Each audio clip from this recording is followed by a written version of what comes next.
Voltamos a apresentar Justiça na Tarde. Justiça na Tarde Debate. São 15 horas mais 2 minutos e vamos nós então, iniciando a partir de agora, o nosso debate, o debate dentro do Justiça na Tarde, como acontece sempre a partir das 15 horas. E o assunto que hoje nós vamos estar debatendo com as nossas convidadas, como também com o nosso convidado, é a questão dos presídios.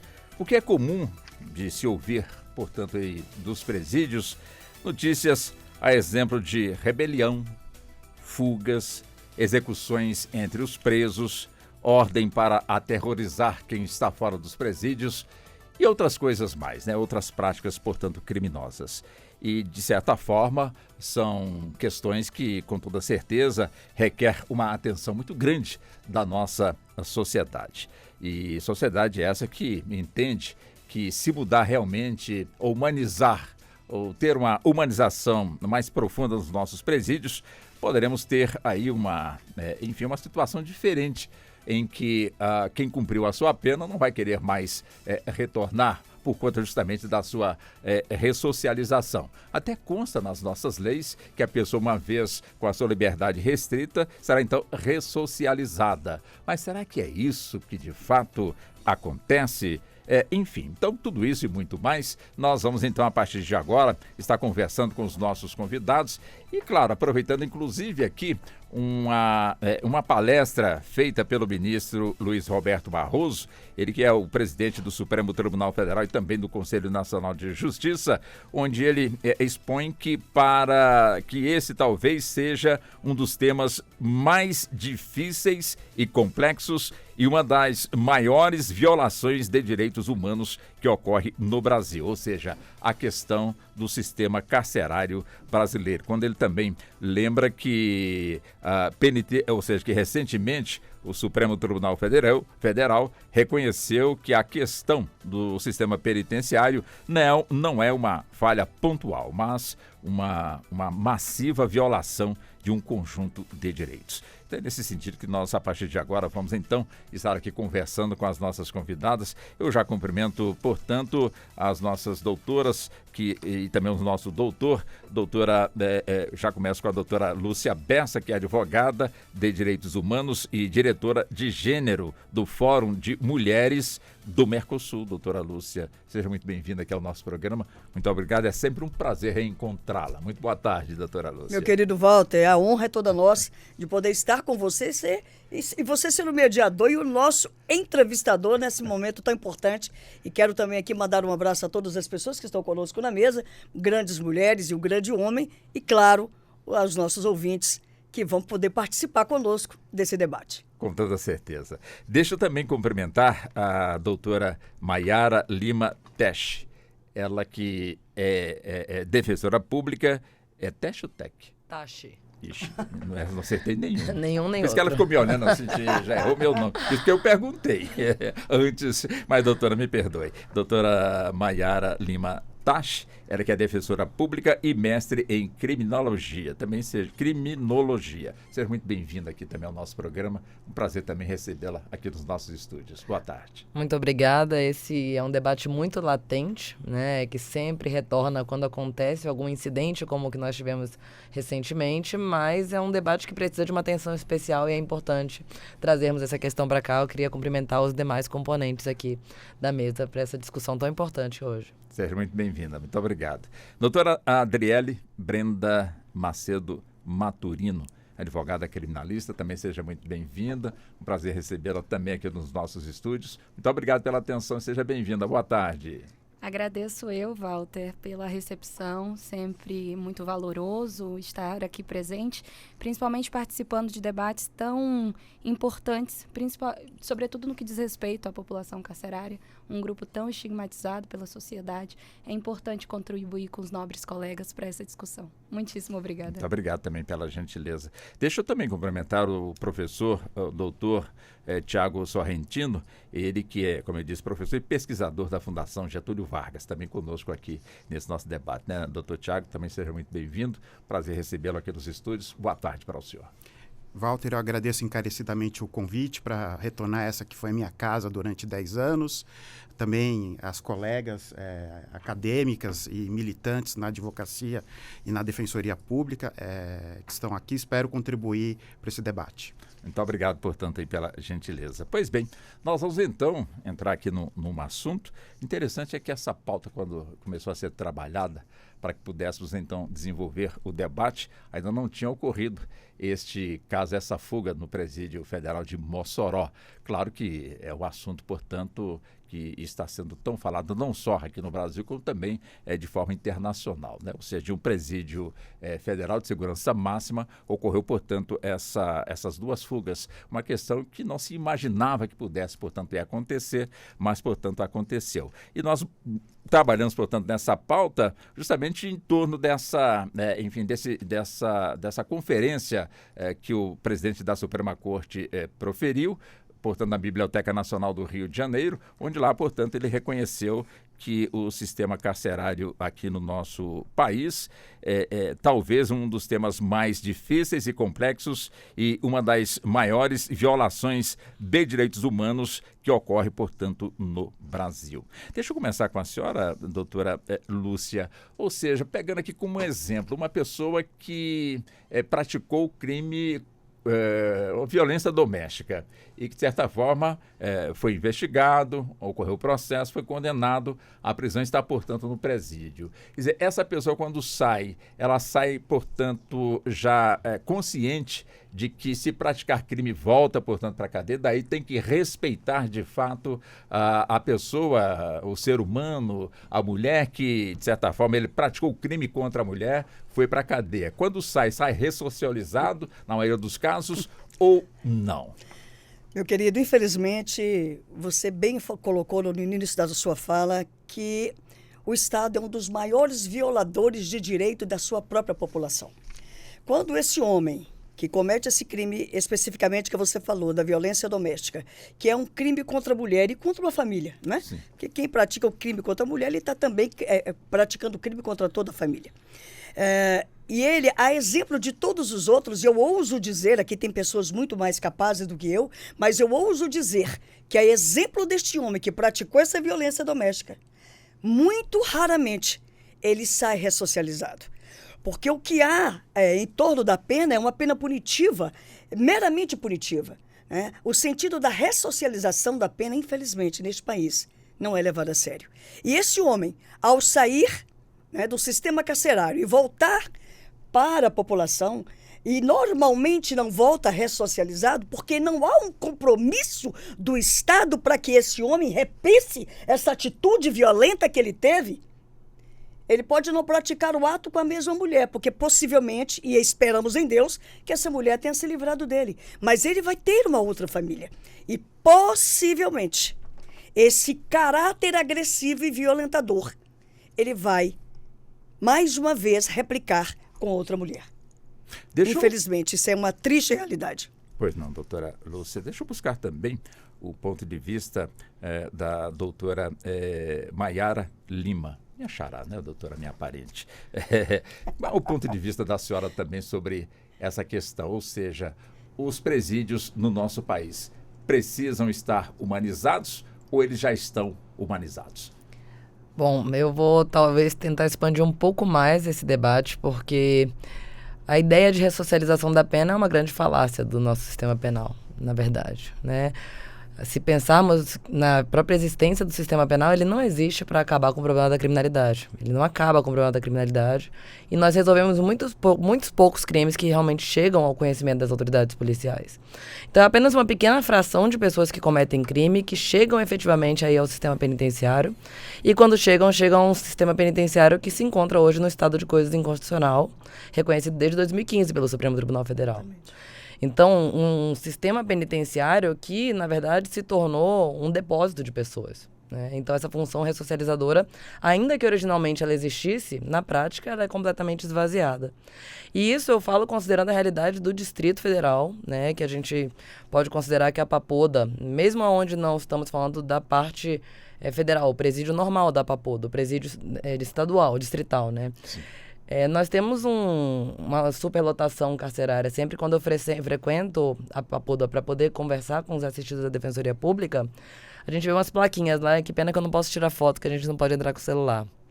Mas eles colocam a lotação e a quantidade de pessoas que efetivamente estão. E a gente consegue perceber que, na verdade, aqui no Distrito Federal, que seria a capital do país, onde deveria ser o exemplo para os outros lugares, a gente tem pelo menos 4 vezes a quantidade de presos que deveriam estar realmente situados ali. Então, em celas que são feitas, são montadas e pensadas para 8 pessoas, nós temos 36 a 40 pessoas e 8 camas.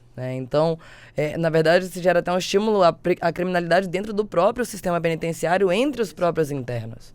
E eu trabalho em São Sebastião, então eu sou defensora pública criminal dos crimes que são praticados dentro da Papuda. Então, na verdade, ao invés de ressocializar, nós estamos reproduzindo nova criminalidade, inclusive dentro do sistema. Então, de fato, essa função ela é um mero discurso retórico, talvez, para tentar dar um significado para a população, para a existência do sistema penal, que, na verdade, é completamente esvaziado no nosso país. Doutora Adriele, para a senhora, como é que a senhora avalia também essa questão da humanização nos presídios do nosso país? Walter, a gente não consegue sequer cogitar em ressocialização, porque hoje o Estado brasileiro, quando ele prende alguém, quando ele assume o ônus de aplicar uma pena sobre aquela pessoa em decorrência de uma violação de regra de conduta, ele, ao menos é o que parece, é o que aparenta, ele ignora as responsabilidades decorrentes desse ônus. Por quê? Porque o Estado brasileiro ele tem prendido e devolvido pessoas que carecem ali de traços humanos pela forma como são tratados dentro dos presídios. Isso não é um caso único de uma única federação, mas sim algo que a gente consegue perceber que é similar entre todas as unidades prisionais de toda a federação. O que acontece é que as nossas penas privativas de liberdade têm se tornado as penas cruéis e desumanas que a própria Constituição Federal de 88 veda. Isso porque o Estado, quando tem para si uma disposição constitucional vedando penas cruéis e desumanas, ele encara essa disposição na modalidade formal. Mas tem que ser também na modalidade material. Não é só um ato de tortura que é um tratamento desumano ou degradante. São as condições de vida. Porque aquilo sim pode se transformar em instrumento de tortura e é o que a gente tem visto. É algo que a gente não pode fechar os nossos olhos. É algo que se tornou incontroverso pela doutrina, pela jurisprudência, pelos ministros que tanto visitam e agora com a DPF 347, que apesar de ter reconhecido o estado de coisa inconstitucional em 2015, a gente consegue perceber um estado de latência, de inércia de todos os poderes. Porque quando se vai olhar os números, por exemplo, a gente tem uma maior população carcerária nos últimos anos e isso leva a crer também o quê? Que além da inércia do executivo, do legislativo, de implementar as políticas públicas, talvez a gente precise também pensar, tal como bem pontuado pelo ministro Luiz Roberto Barroso, na cultura de encarceramento, na questão da avaliação dos critérios de prisão provisória. Porque hoje as nossas penitenciárias, elas superam em praticamente 100%. Ao menos os números totais, sim. E o Distrito Federal eu tenho a plena certeza que também, porque já estou acostumada com os números do Distrito Federal, está mais próximo a gente. Mas quanto aos números nacionais, você consegue verificar que são mais de 600 mil pessoas presas para 480 mil vagas. A conta não fecha. Onde cabe um, não cabem dois. E isso é uma cultura que a gente tem que começar a desconstruir. Como eu disse aqui bem no início, é um grupo estigmatizado, um grupo impopular, um grupo que fica à margem. O que é que o Estado tem feito? Colocado à margem. E isso a gente não pode aceitar. Não em um Estado democrático de direito. Professor Tiago Torrentino, claro, o senhor pesquisador da Fundação Getúlio Vargas, uma das instituições públicas mais respeitadas, portanto, desse nosso país. Quer dizer, com toda certeza, também tem o foco, tem um trabalho, tem uma pesquisa em torno também dessa questão, né? Ou seja, os cárceres, condições de pessoas encarceradas, gênero também, enfim, tem todo um trabalho extremamente respeitado, debatido. Como é que o senhor avalia também essa questão, professor Torrentino? É um debate muito difícil, porque ele envolve não só aspectos técnicos, mas também valores muito arraigados da população e dos agentes políticos, agentes jurídicos que trabalham na matéria. E você conseguir chegar ao âmago disso, saber por que a pessoa está defendendo uma determinada posição, se é um dado técnico que ela quer colocar, uma posição válida, ou se, na verdade, é só um valor, um ideal que ela defende e entende que deve ser aplicado, é muito difícil. Não é fácil encontrar um terreno comum para essa discussão.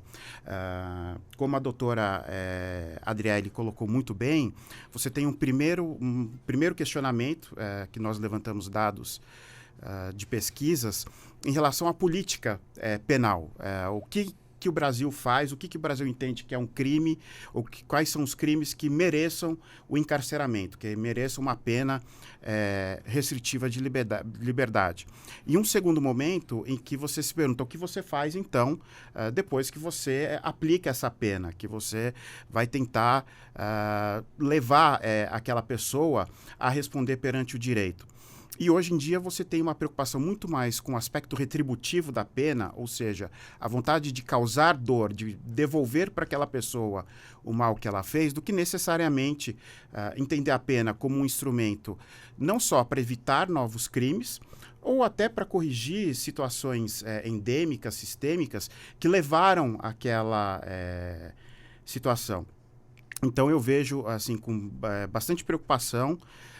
Vejo que uma parte da academia, uma parte da sociedade estão discutindo bem, estão trazendo à luz esses temas, mas uma outra parte continua debatendo apenas em termos retóricos, em termos idealistas. Essa questão que estamos debatendo, doutora Lúcia, necessariamente passaria pelo crivo da nossa educação, começando lá na escola, onde possamos ter a construção de mais escolas do que presídios? Que fala mais pertinente. Olha, Walter, não há dúvida nenhuma. Né? Alguém já disse antes de mim que tudo perpassa pela educação. Né? Nós temos um número absurdo de violência contra as mulheres, né? Onde as nossas mulheres estão morrendo em praça pública, onde os homens não têm mais medo de infligir dor e sofrimento às mulheres, onde as penas que estão sendo aplicadas não estão sendo suficientes para frear essa violência, onde o Estado também está inerte e incompetente para livrar as mulheres dessa violência. Ora, não há possibilidade de falarmos numa sociedade mais pacífica e pacificadora, Walter, se nós não falarmos da educação dos nossos jovens, se nós não falarmos na inclusão do nosso conteúdo programático a questão de gênero, a questão da violência contra as mulheres, a questão da aplicabilidade da Lei Maria da Penha e do viver em paz, do construir uma sociedade de paz. Né? A gente tem visto os nossos jovens, os nossos meninos que sofrem, e as nossas meninas que sofrem as violências e as mais diversas violências dentro do seu âmbito familiar e que têm replicado essa violência no âmbito escolar. E isso é gravíssimo. Né? Mas, se nós dermos oportunidade para esses jovens de conhecer um outro lado, meu amigo, eu tenho certeza absoluta que nós poderemos viver melhor do que estamos vivendo agora. Certamente, nós teremos um número bem menor de violência, principalmente em violência contra as mulheres. Porque nós temos que ensinar os nossos meninos que não é normal bater. E ensinar as nossas meninas que não é natural apanhar. Se nós conseguirmos incutir essa construção de paz e da busca pela paz na mentalidade desses nossos jovens, certamente teremos homens que respeitam mulheres. Certamente teremos homens que irão menos para o sistema carcerário. Entendi. Doutora Maiara, quando se fala na questão da humanização dos presídios, porque hoje é comum de ouvir de parte da sociedade de que a pessoa condenada e presa tem mais é que sofrer, tem mais é que pagar pelo crime que cometeu. Evidentemente que não estamos aqui generalizando, mas é o tipo de frase que a gente realmente escuta. E também não estamos aqui, de certa forma, privilegiando, portanto, as pessoas que cometem aí os seus delitos. Mas a questão é justamente essa questão da humanização, a questão do respeito aos direitos humanos. Enfim, como é que a senhora também avalia esse ponto de vista? É uma questão que tem que ser debatida somente pelas autoridades ou a sociedade em si também tem que estar inserida nesse debate? Muito boa sua pergunta, porque eu acho que ela se conecta, inclusive, com a pergunta que você trouxe para a colega Lúcia, né? Sobre a priorização de educação em detrimento de presídios. E esse é um discurso que se reproduz muito para falar, então não vamos investir em presídios porque temos que investir em educação. E aí nós não investimos nem em educação e nem no sistema penitenciário, né? E, na verdade, uma coisa que eu sempre costumo comentar nas minhas aulas e nas minhas palestras é que nós temos que nos atentar a um postulado básico do direito penal. A pessoa que pratica um crime, ela perde o direito à liberdade, perde alguns direitos, talvez temporariamente os direitos políticos, né? Mas ela não perde o direito à dignidade, né? E o Estado, quando ele desumaniza essa pessoa, ele passa a praticar crimes piores e às vezes até mais cruéis do que aquelas pessoas que estão encarceradas. E uma curiosidade, as pessoas que estão encarceradas no Brasil são predominantes pessoas que estão presas por crimes contra o patrimônio, o que demonstra, na verdade, qual que é realmente o objetivo do direito penal, e crimes de tráfico de entorpecentes. 29% das pessoas que estão lá dentro são por tráfico de entorpecentes. Então, será que não tínhamos que investir também em questões de saúde, né, do que realmente em presídios? Mas a gente tem que entender que o sistema penitenciário, ele existe e é uma realidade. E enquanto ele existe e é uma realidade, ele demanda investimentos e, paralelamente a isso, trabalhamos com a questão da educação. Mas não dá para fechar os olhos e simplesmente encarcerar pessoas cada vez mais em condições mais desumanas, porque temos que investir em outros pontos que acabamos sequer investindo, né, na prática. Então, é um discurso que acaba se tornando até contraditório, né? Vamos investir em educação, mas não investimos em educação. Educação é uma coisa que vai solucionar a médio e longo prazo. Eu diria até longo prazo, né, Lúcia? Assim, eu acho que nem médio prazo a gente consegue solucionar grandes questões de violência, né, na nossa sociedade, principalmente as violências estruturais, que demandam realmente um prazo aí, talvez geracional, né, intergeracional, para ter uma modificação, mas os presídios estão acontecendo agora e eles estão cada vez piores. E nós não podemos esquecer que o Brasil assumiu compromissos internacionais nesse sentido também, né? Nós temos as regras de Mandela que orientam como é que os presos devem ser tratados no Brasil, e o Brasil se comprometeu. Tudo bem que não é uma norma cogente obrigatória, mas ele se comprometeu internacionalmente com essas regras, né, que prezam por um mínimo de humanidade. Se comprometeu com as regras de Beijing, que tratam também dos nossos adolescentes do sistema socioeducativo, que também recebem a mesma violência, às vezes até pior do que a gente tem no sistema penitenciário. E também se comprometeu com as regras de Bangkok, que diz respeito às mulheres presas. Estamos descumprindo todos esses compromissos internacionais com base em um discurso falacioso de que temos que investir mais em educação e menos em presídio. E, curiosamente, a DPF 347, ela mostra que, na verdade, esse discurso realmente é falacioso, porque o próprio Fundo Penitenciário Nacional, que tem destinação específica para investimento em presídio, estava contingenciado. Né? Então, por que nós não estamos investindo se tem um dinheiro guardado especificamente para isso? É a retórica, talvez, populista de que quem cometeu o crime merece o que está sofrendo ali. Mas, na verdade, 40% das pessoas que estão ali estão presos provisórios ainda. Não sabemos nem se cometeram crimes. Então, esse discurso ele merece ser repensado, de fato, porque as pessoas que estão ali são seres humanos ainda. Elas não perdem a humanidade delas simplesmente porque praticaram um delito ou, às vezes, nem praticaram e vão ser inocentadas lá na frente. Doutora Adriele, quer dizer, claro que a gente tem que entrar nesse debate, e já estamos nele, como disse o doutor Tiago, que é extremamente difícil, complexo, sem falar, portanto, nas famílias das vítimas que fizeram com que aquela pessoa que está cumprindo pena, o que elas estão passando. Ou seja, muitos reclamam ou pontuam que essas famílias elas têm menos direitos do que quem, de certa forma, cometeu o delito e está hoje lá cumprindo, portanto, aí, a sua pena. E o nosso assunto aqui é humanização. Quer dizer, um tema que vale tanto lá como cá, ou seja, para a família da vítima, como também para quem, de certa forma, também cometeu esse delito. Walter, essa questão, ela sempre perpassa dois pontos de vista, porque, de certa forma, o réu, a pessoa que está sendo acusada de um cometimento de um crime, e aí eu exemplifico com um crime de homicídio, por exemplo, nós temos duas posições antagônicas. Nós temos a posição daquela pessoa que está sendo acusada e nós temos a perspectiva, o ponto de vista da família, que está sofrendo com aquela perda em decorrência de uma prática de conduta criminosa. Nós sempre temos que nos atentar que, quando se trata de direitos fundamentais, os titulares somos todos nós. Não é porque eu tenho que aplicar uma pena enquanto Estado, que eu tenho que esquecer que aquela pessoa presa, aquela pessoa que está sendo acusada, tutela direitos. Ao mesmo tempo, não é porque eu estou aplicando a pena que isso é suficiente para trabalhar, por exemplo, a parte psicológica dos familiares que foram vitimados, por aquela conduta. Então, quando se tem um trabalho nesse sentido, quando se tem um debate nesse sentido, e a família da vítima? A família da vítima também tutela direitos. E cadê o Estado? O Estado também está omisso. Uma coisa não exclui a outra. Não é porque nós vamos ofertar condições mínimas de vida e resguardar o mínimo essencial da pessoa presa que nós também tenhamos que esquecer as vítimas da sociedade, que nós tenhamos também que esquecer os seus familiares que aqui ficaram.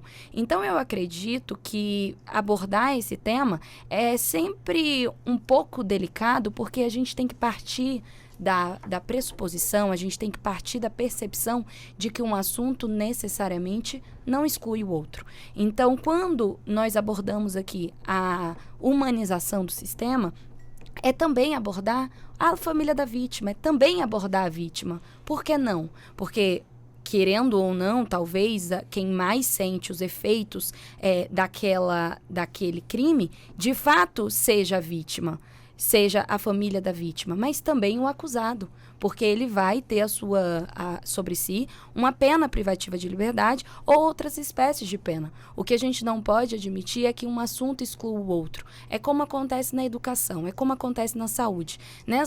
No acórdão da arguição de descumprimento de preceito fundamental 347, que agora foi publicado no final do ano passado, trouxe uma questão da comparação entre o direito à saúde e os direitos fundamentais da pessoa presa. A questão da saúde, há um espaço amplo e democrático para discussão. Já para os direitos fundamentais da pessoa presa, parece que a gente restringe. Parece que as pessoas perdem o apelo democrático. E isso a gente não pode deixar acontecer nem com o acusado e tampouco com a vítima. O que eu consigo vislumbrar hoje é que falta no Estado a formulação e implementação, a vontade real de cumprir com as normas programáticas da Constituição em concretizar o que lá dispõe. Os seus fins, os seus telos, as suas finalidades. Então, o que eu vejo hoje é um Estado omisso para ambos os lados. E hoje nós estamos justamente discutindo a questão carcerária, que repercute na vida de tantos e também da sociedade. Eu tenho o costume de dizer que as pessoas presas, elas não são um grupo separado da sociedade. Não, elas também são a sociedade. Então, eu acredito que nossos olhares eles tenham que ficar atentos para todas essas perspectivas, sem pecar pela exclusão de alguns temas, porque nós estamos tratando de outros, ainda que a aparência seja de antagonismo, igual a educação. Por que não investir na educação também? Mas os nossos recursos vão para os presídios, mas uma coisa não exclui a outra. É por isso que a gente tem uma administração pública que tem que fazer estudos para entender se daquela determinada região, o que é mais precário. Qual setor que demanda mais atenção do Estado? Qual setor demanda mais cuidado do Estado? A gente tem que entender que os temas relacionados aos acusados e pessoas que cumprem penas, condenados ou presos provisórios, elas não necessariamente excluem as outras pautas. Então, acredito que seja algo que a gente sempre tenha que colocar no mesmo patamar de importância, porque no final se resume ao direito fundamental de uma pessoa, quem quer que seja, qualquer que seja a conduta que ela tenha cometido. O ministro Luiz Roberto Barroso, ele traz no seu voto que a dignidade é em relação à pessoa e não ao que ela cometeu. A dignidade da pessoa não se perde por conta de uma conduta. Então, acredito que seja sempre esse foco, manter a atenção para as duas perspectivas, entendendo que uma não vai necessariamente excluir a outra. Perfeito. Doutor Tiago, quer dizer, é claro, como eu disse, né, a Fundação Getúlio Vargas é uma instituição pública que merece todo o respeito da sociedade. Nessa questão, portanto, de presídios, quais as contribuições que a Fundação, através das suas pesquisas, tem elaborado e sugerido para que o Estado, de alguma forma, procure fazer o melhor nessa questão? Bom, em primeiro lugar, eu acho bastante importante a gente trazer a atenção, né, de todos que estão nos escutando. Quando nós falamos em humanização da aplicação da pena e do sistema carcerário, não se está falando de criar um Copacabana Palace para quem cometeu um crime. Sim. O que nós estamos falando, e pouca gente tem acesso a isso, não porque o documento seja sigiloso, mas porque realmente as pessoas muitas vezes não têm interesse em ver. Nós estamos falando de situações que são grotescas. Nós estamos falando de situações em que as violações não são meramente, tenho um espaço muito pequeno, ou tenho uma alimentação que não é adequada, eu gostaria de ter uma alimentação diferente no presídio. Nós estamos falando de situações que não beiram, são tortura, né? Nós temos não só o DEPEN, mas o Ministério de Direitos Humanos tem um registro muito grande, muito profundo dessas situações, dos presídios, os chamados presídios de latinha, em que os presos eram deixados em containers, em locais de calor extremo, e que chegava a cozinhar, desculpa, eu não tenho outra palavra para usar, dentro desses locais. E com outras descrições que realmente não vou fazer aqui, mas digo que quem tem interesse na matéria, que busque esses registros. Então, ninguém aqui está defendendo você levar um privilégio, levar algo para o apenado que um cidadão normal não teria. E eu acho que esse é a ligação com o nosso segundo ponto. Realmente nós temos isso, nós estudamos, né, nós levantamos a questão orçamentária nas nossas pesquisas. Nós temos um orçamento finito. Nós não temos dinheiro que possa ser fabricado para ser aplicado em todas as necessidades públicas, sejam necessidades na área da saúde, da educação e criminal. Então nós temos que fazer escolhas, e muitas vezes escolhas difíceis. A questão toda é como essas escolhas são feitas e como isso é levado para a população. Então, nas nossas pesquisas, nós, por exemplo, vemos que a discussão não passa daquele ponto de você está propondo levar dinheiro para alguém que cometeu um crime, para alguém que cometeu um ato ilícito, para alguém que causou um mal. Eu sou um cidadão de bem, sou um cidadão normal e não estou tendo essa visão do Estado. Enquanto esse sistema for mantido, efetivamente você não vai ter apoio popular. Ninguém vai, em sã consciência, imaginando que a situação seja essa, dizer, eu concordo, construa mais presídios, melhore as condições, não deixe presos amontoados em verdadeiras masmorras, não deixem que eles se matem lá dentro, né? Tenha algum tipo de controle. Agora, a partir do momento que você leva a situação, você tem este dinheiro, está sendo gasto dessa forma, poderia ter sendo gasto de forma diferente, talvez por esta educação da população, isso possa ser feito. Uma outra saída, que é uma saída jurisdicional, ela não é consenso entre todos os pesquisadores, né? Mas você tem um trabalho muito interessante do professor Mauro Capelletti, em que ele vê o judiciário como um órgão, uma entidade ou um conjunto de órgãos por excelência capazes de efetivar direitos fundamentais. Ele estaria numa posição privilegiada para isso. E, nesse sentido, o judiciário acabaria suprindo uma lacuna que outros poderes estão deixando por questões locais, por questões momentâneas, enfim, por uma deficiência estrutural. Mas aí o judiciário faria. A DPF, que está sendo citada, é um exemplo? É um exemplo. Mas alguns defendem até uma atuação mais intensa no caso dessas lacunas. Perfeito.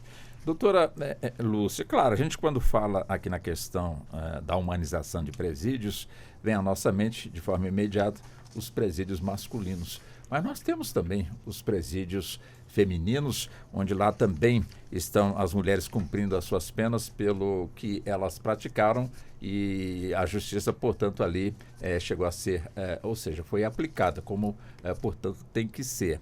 Mas elas também, de alguma forma, sofrem também, portanto, aí diante dessa questão, né? Tanto que, numa política bem recente, se criou, portanto, aí, dentro da nossa legislação, uma atenção maior, portanto, à dignidade da mulher que está presa, que não tinha sequer absorvente, né? Eu lembro perfeitamente que há uns 10 anos fazendo este programa aqui, nós abordamos aqui um debate onde o foco era justamente este, né? De que as mulheres pegavam os pães que lá chegavam, Exatamente. elas aproveitavam o miolo do pão para, de certa forma, se protegerem quando chegava, portanto, ali na sua data mensal.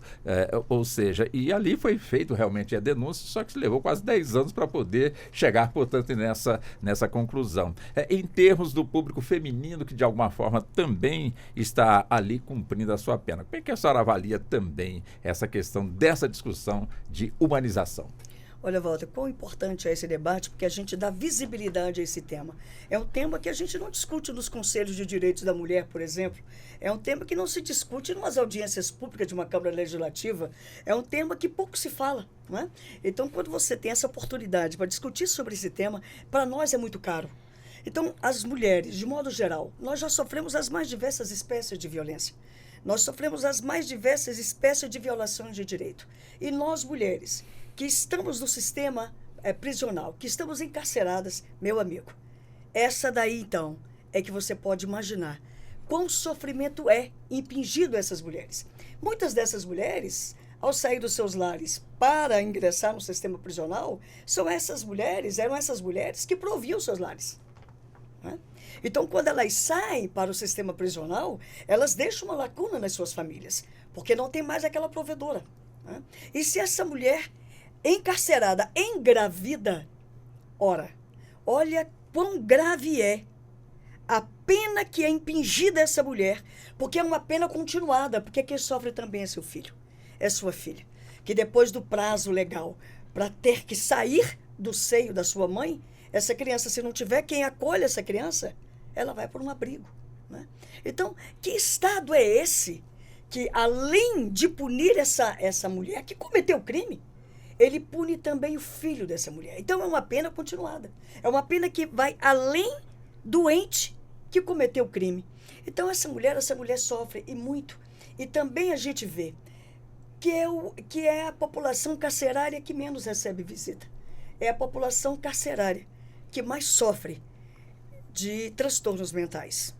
É a população carcerária que mais tem ideação suicida. São as mulheres encarceradas deste país. O que é extremamente lamentável, e a gente não vê nenhuma política pública que acolha de modo pleno e com dignidade essas mulheres. Eu quero pegar uma frase que o Dr. Tiago falou: nós não queremos Copacabana Palace, nós queremos dignidade no cumprimento dessa pena. É isso que não só queremos, porque a população, cidadão e cidadã não pede, nós exigimos que essas mulheres que cometeram seus crimes cumpram suas penas com dignidade. Doutora Maiara, com toda certeza é importantíssima a presença de um integrante do Ministério da Defensoria Pública num presídio, até mesmo para assistir a quem ali está necessitando. A gente percebe realmente essa importância de ter também aí este profissional. Mas a doutora Lúcia colocou aqui um ponto que, já caminhando também para essa questão da humanização, que são, portanto, aí as doenças mentais, né? Que boa parte, portanto, da população às vezes não tem o devido acompanhamento e, de certa forma, termina ficando pior do que entrou, porque não tem nenhum tipo de amparo, em que peça está escrito ali na lei de ressocialização, está ali escrito, mas, infelizmente, vamos entender que não tem recursos suficientes para demandar, portanto, essas demandas. Mas a pergunta é justamente essa, né? Como é que a senhora avalia, só que tem essa experiência de estar lá, justamente a importância da Defensoria Pública? Para muitos estados ainda é um sonho ter, porque depende, portanto, do Executivo para poder fazer os concursos e essas contratações. E evidentemente que temos ali os advogados, de alguma forma, se dispõem a realizarem, portanto, este papel. Mas a realidade que a senhora vive aqui na nossa capital federal, quando a senhora chega para poder atender a um que está desassistido e que ele percebe que agora sim ele vai ter defesa. Como é que a senhora pode nos trazer a este ponto? Pois muitas vezes a gente se pergunta na Defensoria Pública quem interessa enfraquecer a Defensoria Pública, né? Mas a verdade é que não há um investimento do Estado no fortalecimento dessa carreira, porque entendem que já são pessoas marginalizadas, que talvez não mereçam ter os seus direitos observados. E isso é muito perceptível, Walter, quando a gente faz os mutirões na Defensoria Pública, né? Temos Defensoria Sem Fronteiras, por exemplo, no Brasil inteiro, para fazer mutirões, para tratar da questão do encarceramento e quantas pessoas não deviam nem mais estar encarceradas, simplesmente porque ninguém ouviu a voz delas ali dentro, né? Então, a Defensoria Pública é a instituição que pode estar ali porque ela tem o dever constitucional de estar ali. Enquanto a advocacia particular, ela vai ter um dever contratual, mas ela não vai ter um dever contratual para todas aquelas pessoas que estão lá, né? Então, um investimento se faz necessário justamente para que essas pessoas não fiquem desassistidas. E isso é muito importante quando a gente fala no cumprimento da pena, porque para o processo penal, em geral, a pessoa que não tem um advogado particular automaticamente é nomeado um defensor público especificamente para atuar no processo dela. Ela vai ter um defensor que vai acompanhar o processo dela do começo até o fim, né? E é claro, podem haver substituições de membros da Defensoria Pública, mas sempre haverá um defensor público. Já na execução penal, a não ser que ocorra algum incidente da execução penal, não há um defensor público para cada processo de cumprimento de pena. Então, de vez em quando, nós vemos notícias de pessoas que já deveriam ter sido soltas há 10 anos, né? Por quê? Porque não há uma preocupação individualizada como a gente tem na fase de condenação. Então, isso já mostra que o estado punitivista que nós temos, né? Punimos, agora então esquece essa pessoa para lá. Não precisa de alguém para cuidar dos direitos dessa pessoa. E aí a Defensoria Pública, ela entra com esse papel não só de olhar para esse processo individual da pessoa que está encarcerada, mas a Defensoria Pública tem uma função também de proteção dos direitos humanos. Então, ela vai entrar para verificar, de forma geral, como está sendo o cumprimento dessa pena, com outras instituições também, como o DEPEN, o Ministério Público, mas a Defensoria Pública faz esse papel de tutela coletiva do preso, né? Inclusive, a Defensoria fez o papel de tutela coletiva, por exemplo, dos presos do 8 de janeiro. Imagina aquela quantidade de pessoas, né, que com certeza muitos não tiveram condições de contratar um advogado particular. Foi uma prisão massiva de pessoas e muitas tiveram os seus direitos ali desprotegidos. E aí passaram a entender por que é importante a preservação de direitos das pessoas presas, né? Pessoas que se diziam inocentes e falavam, não preciso passar por isso. Tá, mas quem que está olhando pelos seus direitos? Também deveria estar olhando para os outros.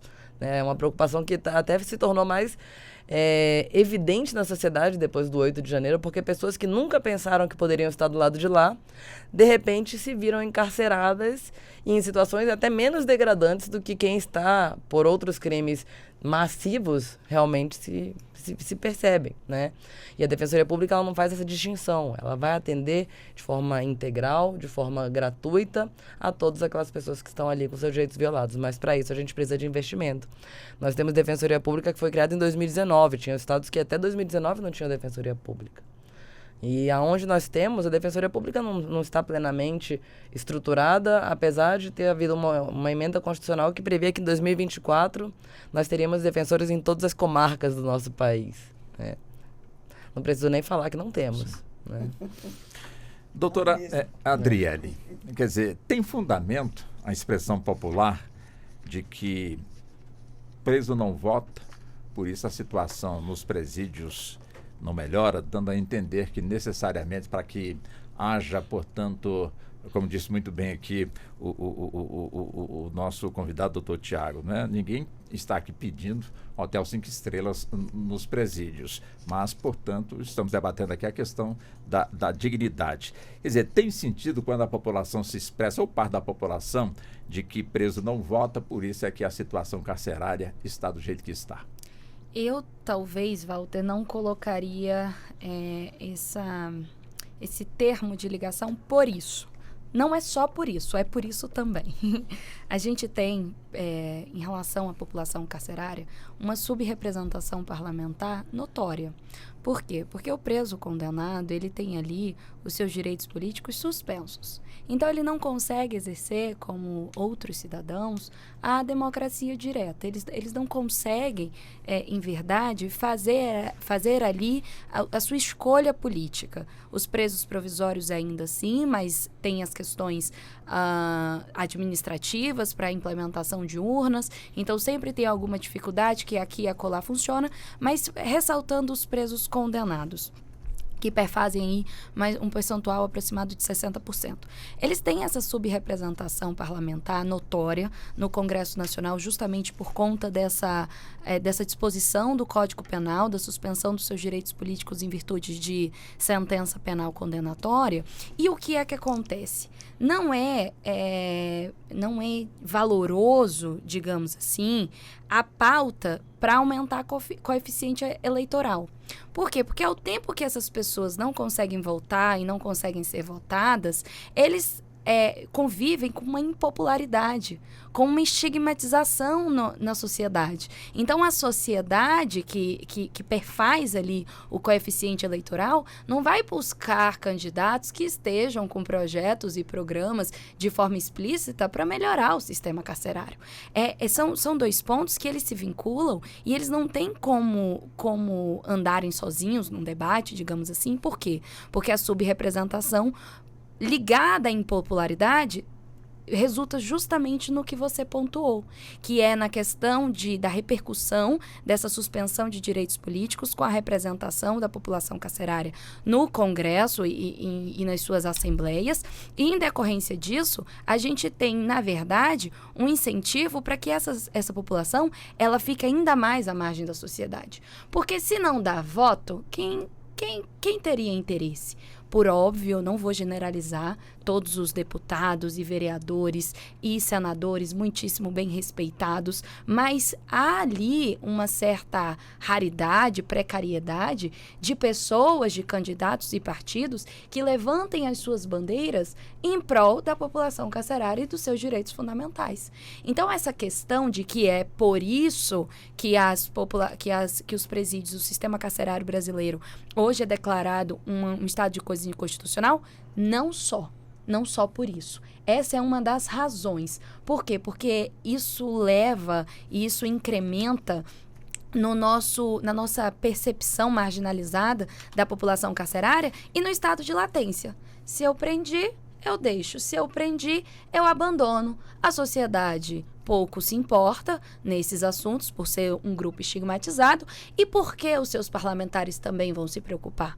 Há ali, querendo ou não, um interesse de voto, por óbvio, de fato pautar os seus ideais políticos. Mas se esses próprios políticos também são nascidos nessa sociedade que tanto estigmatiza, você entende que há aí uma teia de que é difícil e ressalto aqui o que acredito que a doutora Lúcia tenha dito, é intergeracional. A gente vai precisar de muito tempo para a gente conseguir construir essa cultura.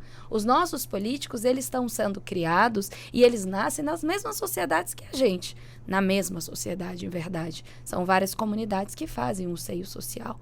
Mas essas pessoas, da forma como elas estão sendo educadas, tal como nós estamos sendo educados, de fato vai conseguir priorizar a pessoa que cometeu um crime, ou que está sendo acusada de ter cometido um crime. Se no seio da sociedade em que nasceu, em que vive, sobre aquela pessoa vai recair um estigma de marginalização, de condenação perpétua, de sofrimento merecido. Porque é isso que a sociedade muito diz. Se está preso é porque deve. Se está preso é porque cometeu alguma coisa. Se estivesse estudando, trabalhando, indo aos cultos religiosos, não estaria preso. Aí a gente ignora a outra parcela da realidade em que, sim, a gente tem que admitir. Pelas falhas do sistema, a gente tem inocentes presos. E não é porque as pessoas que estão presas foram condenadas, novamente vou repetir o que a doutora Maiara falou, que elas têm que perder os seus direitos fundamentais. O que elas perdem, em verdade, o que é restrito por um tempo, porque nem perpetuidade a gente pode admitir perante a Constituição Federal, o que elas têm restringido naquele dado período de tempo é a sua liberdade. Mas a dignidade, ela tem que se manter. E isso é algo que, infelizmente, pouco é pautado no Congresso. Inclusive, faço alusão ao tema atualmente debatido sobre a questão da extinção e da vedação às saídas temporárias. Se a gente hoje está discutindo a humanização no sistema carcerário e estamos conseguindo visualizar com dados estatísticos, como o doutor Tiago bem ressaltou, havendo interesse, busquem esses dados, aí que a população, talvez, compreenda, se assim desejar, se assim conseguir captar, que essas saídas temporárias é a única, uma das poucas, na verdade, um dos poucos momentos que aquela pessoa privada de liberdade é tratada como gente.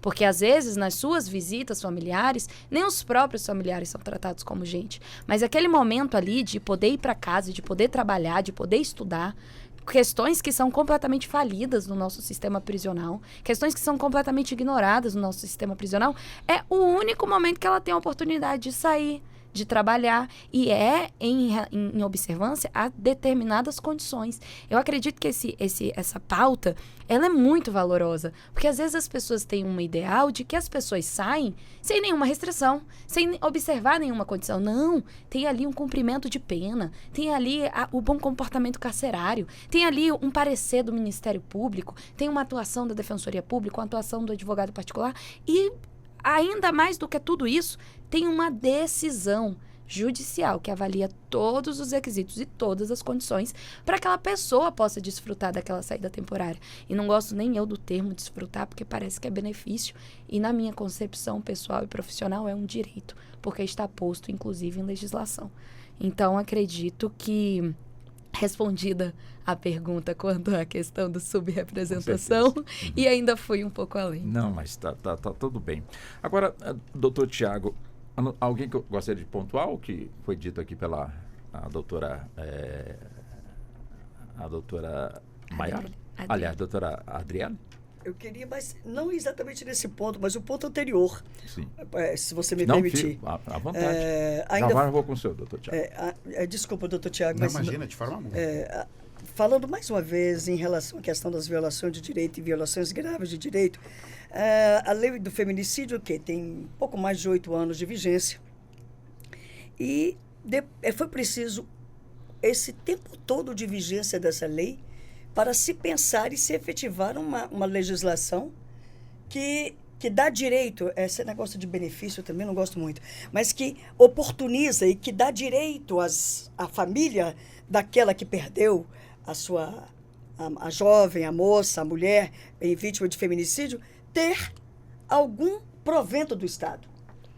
E, indagando esses dias acerca disso, nós temos aqui no Distrito Federal um projeto chamado Acolher Eles e Elas. Né?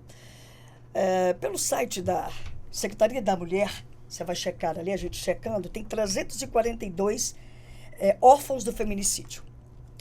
Desses 342 órfãos de feminicídio, entre crianças menores e até 18 anos de idade. Aí eu fiz uma indagação acerca de quantas crianças, quantos órfãos foram beneficiados pela lei. Menos de 40. Então a gente, eu digo mesmo, nós temos assim uma panaceia, nós temos assim políticas públicas de fazer de conta. Eu faço de conta que presto um serviço à população. Né? Então, nós temos uma legislação, que é uma legislação eficaz, mas ainda não tem, por parte dos entes públicos, que deveriam fazer a busca ativa desses órfãos do feminicídio de uma maneira célere, responsável e urgente. Mas é muito difícil, doutora Lúcia, a gente conseguir chegar nesses órfãos do feminicídio. Nós estamos fazendo uma operação conjunta entre uma secretaria e outra para chegarmos aos órfãos do feminicídio. Alô? Isso é urgente. É urgente. Esses jovens, essas crianças que ficaram, além da perda abrupta da mãe, perderam o pai ou por suicídio, ou por estar preso, ou fugiu. Então, essa criança ela está completamente desassistida.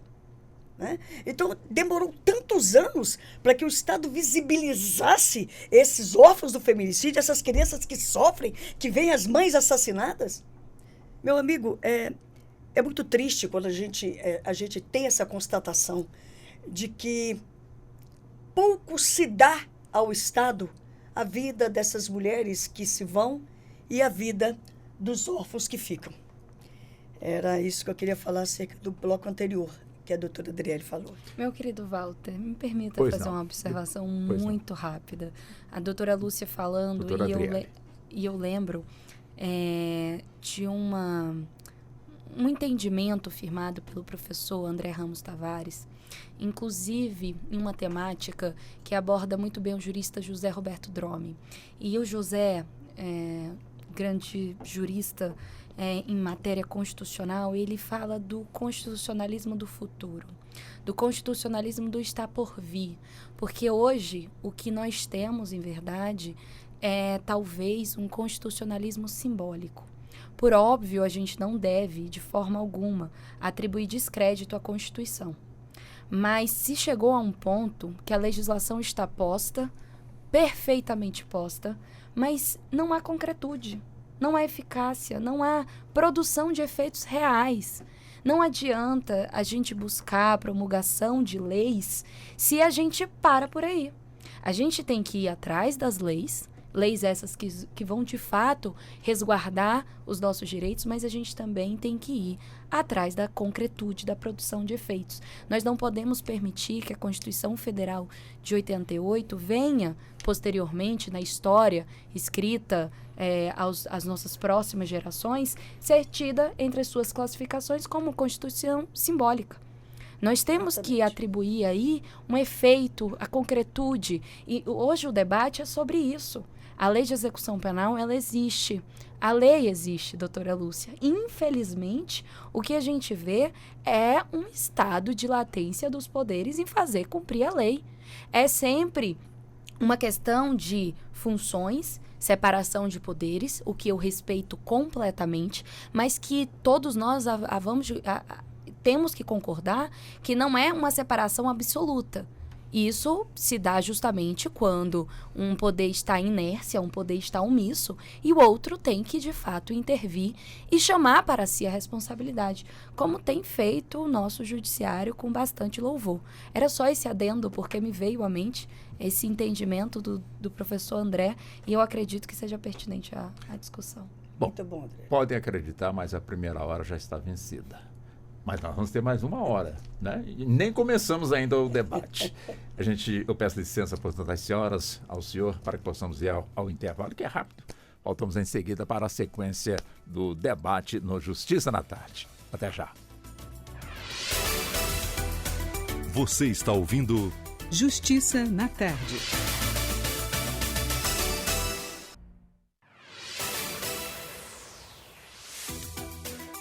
Voltamos a apresentar Justiça na Tarde.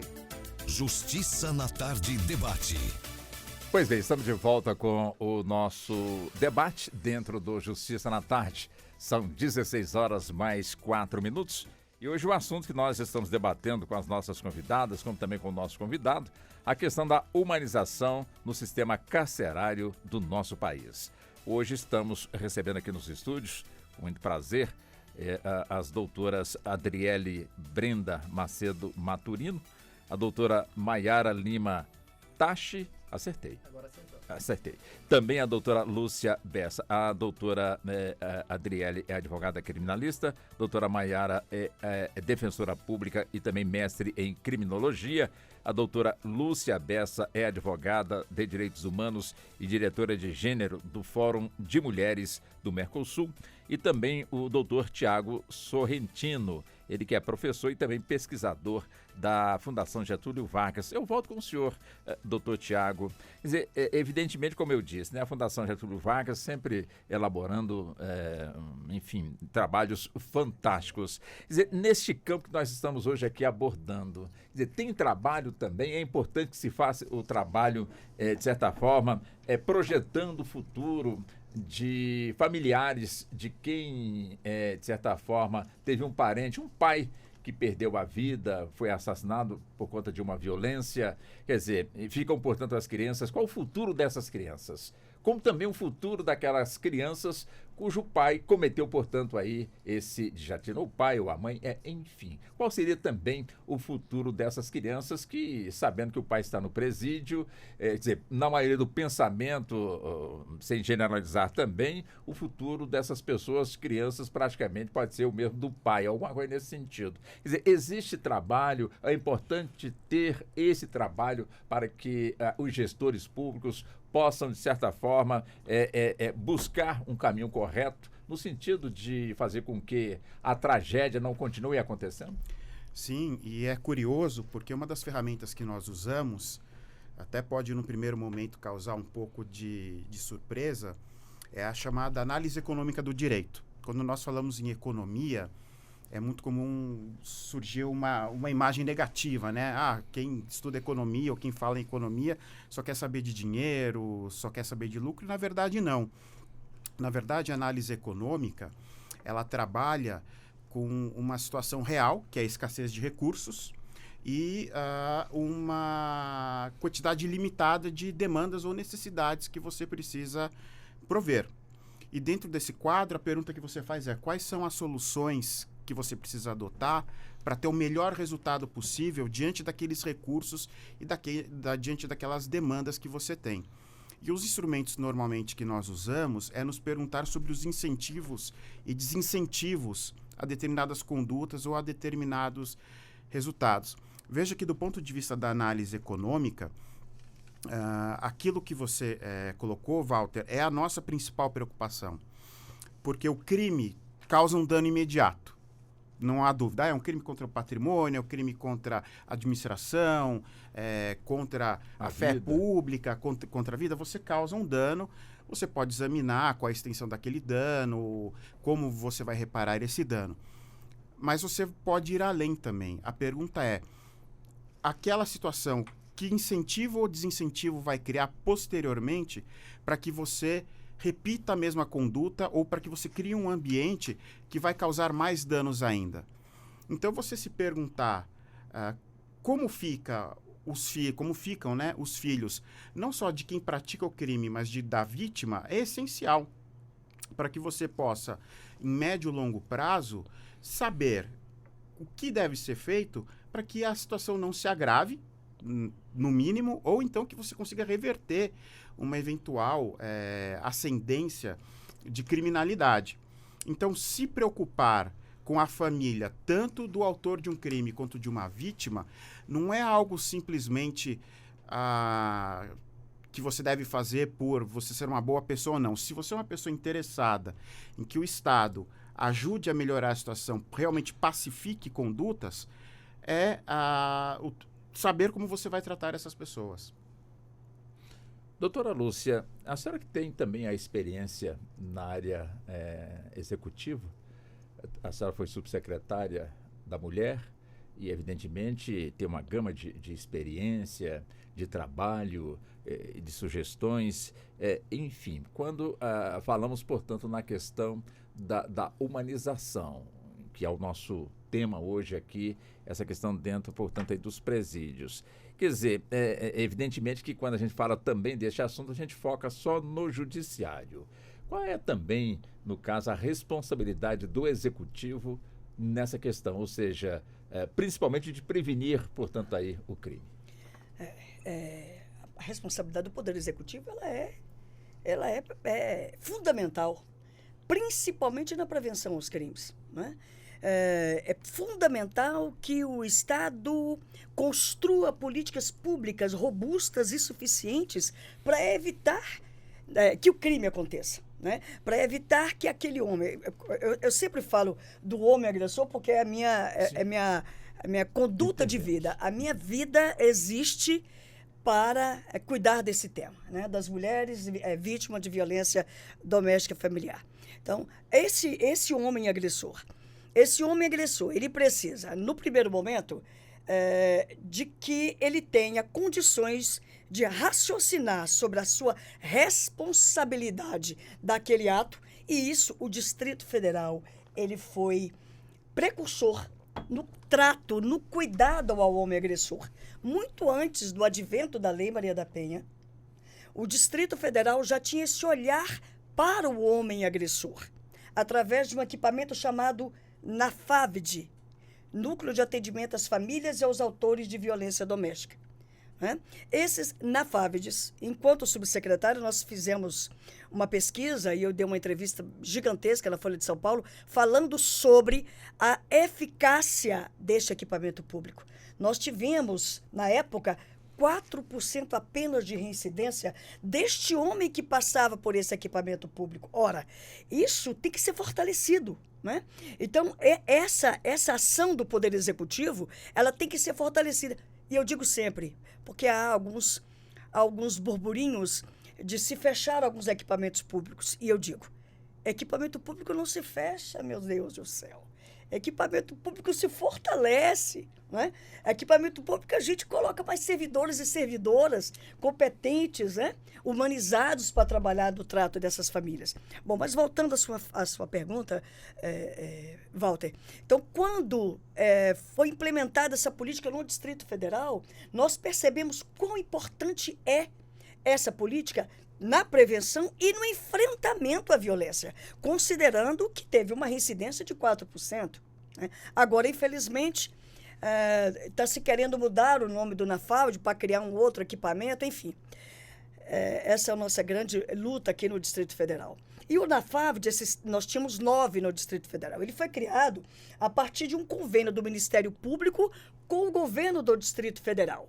O Distrito Federal entrava com os servidores, né, a sua parcela de contribuição, a sua contrapartida, e o Ministério Público com os insumos e o espaço físico. Então, nós temos aí os NAFAVDs dos prédios dos Tribunais de Justiça e dos prédios do Ministério Público. Né?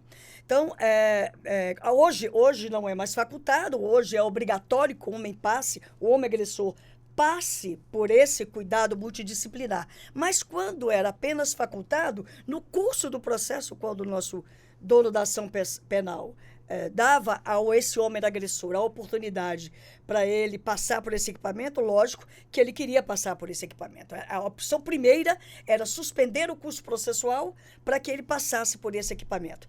Ora, e ali era cerca de 3 meses que ele faz todo esse processo. No primeiro momento, como eu disse, é um processo de autorresponsabilização.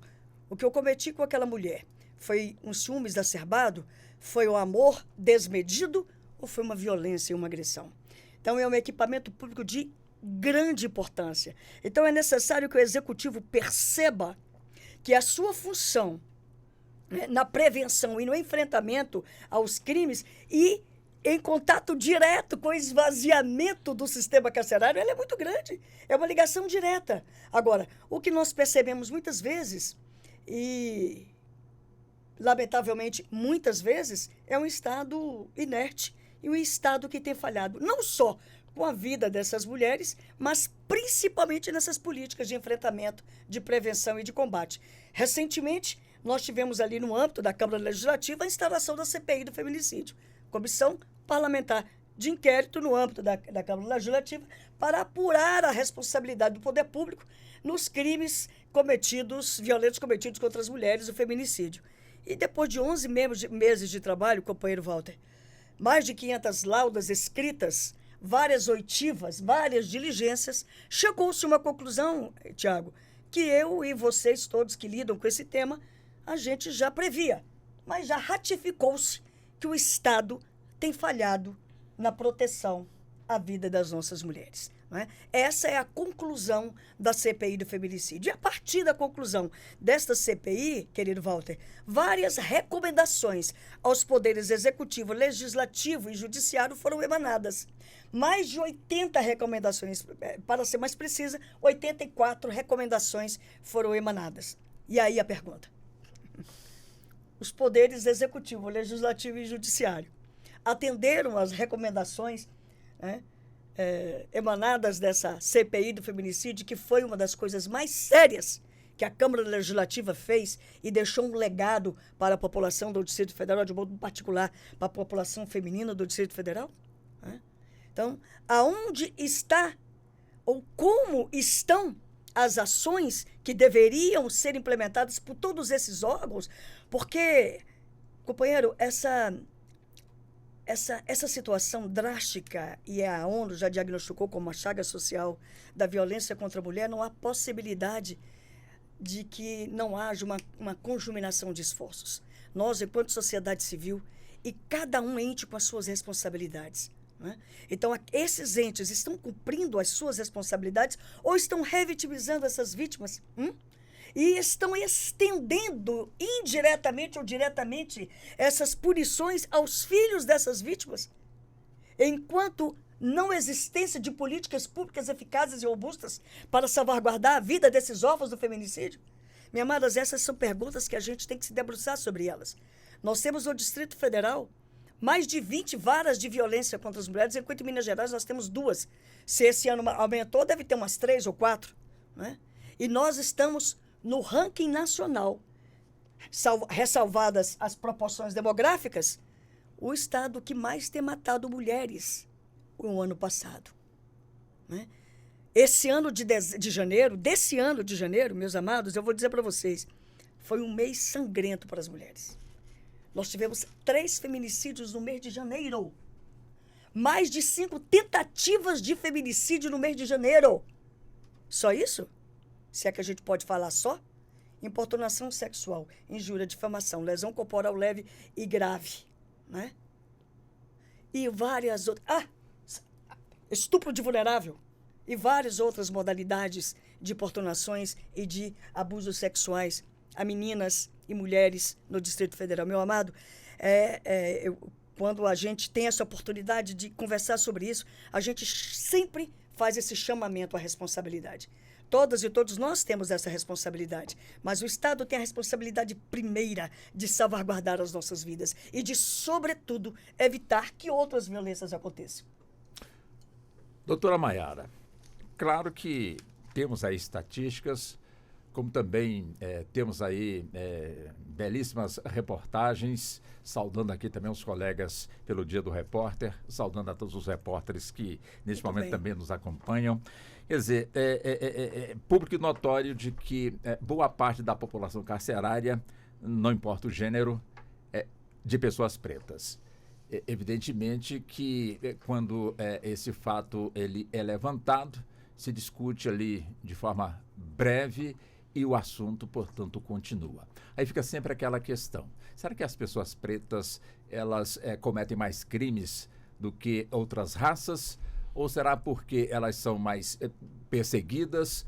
Ou será porque que, quando tratamos da questão da humanização, quem tem o dever, de certa forma, de resolver essa questão, pode ser que esteja lembrando dos 400 anos de escravidão das pessoas pretas e, de alguma forma, não se sensibilizam, portanto, com a situação? Volto a repetir, não estamos aqui debatendo hotel 5 estrelas para quem está cumprindo pena nos presídios. Estamos simplesmente falando aqui da questão da humanização, ou seja, a saúde mais perto dos presídios, uma alimentação mais saudável também nos presídios, porque está sendo paga, mas é pelo preso? Importa, a sociedade de alguma forma, portanto, está pagando, até porque também ela tem esse seu compromisso, já que nós não somos aqui um país de carrascos, de que nós temos mais que vingar realmente essa questão. Eu estou provocando para ouvir a senhora sobre essa questão também. Então, acho que você provocou a pessoa certa, porque esse é o meu tema de pesquisa, inclusive. E não combinamos nada. O meu mestrado na UNB, inclusive, foi sobre justamente a desproporção na criminalização de pessoas negras, né? E, bom, isso fica talvez... Eu vou ter que ser bem sucinta, senão eu vou passar os últimos 40 minutos falando sobre isso. Mas isso talvez fique muito evidente se a gente olhar para a própria composição do Poder Judiciário, né? Que atualmente é composta por 85% dos magistrados brancos, né? Que não se identifica com a pessoa que é submetida a julgamento, mas isso começa no processo de criminalização secundária que é realizado pelas agências policiais nas ruas e pelos estereótipos que demonstram que há um direcionamento da persecução penal em relação a pessoas negras, independentemente de qualquer tipo de suspeição.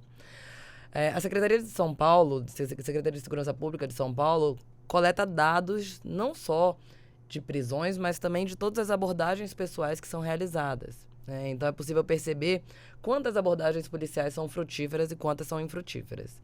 E esse dado foi inclusive citado num precedente do Superior Tribunal de Justiça, que tratou sobre as abordagens pessoais, né, a busca pessoal, que é o famoso baculejo, a dura, né? E percebeu que, na verdade, isso é uma reprodução de preconceitos e estereótipos, porque há uma destinação predominante para pessoas negras. Então, eu já começo a persecução penal direcionando para aquelas mesmas pessoas sempre, independentemente de qualquer característica de suspeição. Eu alego como atitude suspeita, aparência suspeita. E a aparência suspeita a gente sabe muito bem o que é no nosso país. Então, quando eu tenho 56% da população se considerando preta ou parda, mas eu tenho quase 70% de pessoas pretas encarceradas, isso demonstra que tem um direcionamento. Então, os dados da Secretaria de Segurança Pública apontam em São Paulo que 1% das abordagens pessoais resultam em qualquer tipo de flagrante. Isso significa que 99% das pessoas que são abordadas em via pública não tem nenhum tipo de flagrante. Então, o que motivou essa abordagem, né? E aí a gente tem o Instituto de Defesa do Direito de Defesa, que faz pesquisas empíricas também nessa seara criminal, e eles fizeram uma pesquisa quantitativa abordando pessoas do Rio de Janeiro e São Paulo e identificaram que pessoas, né, que eram abordadas frequentemente pela polícia, mesmo sem qualquer corpo de delito, eram pessoas pretas e pessoas periféricas, que caracterizam o que se chama de atitude suspeita. Então, a conclusão, analisando mais de 1.000 pessoas que foram entrevistadas, é de que a pessoa negra ela tem 4,49 vezes mais chance de ser abordada em via pública do que uma pessoa branca.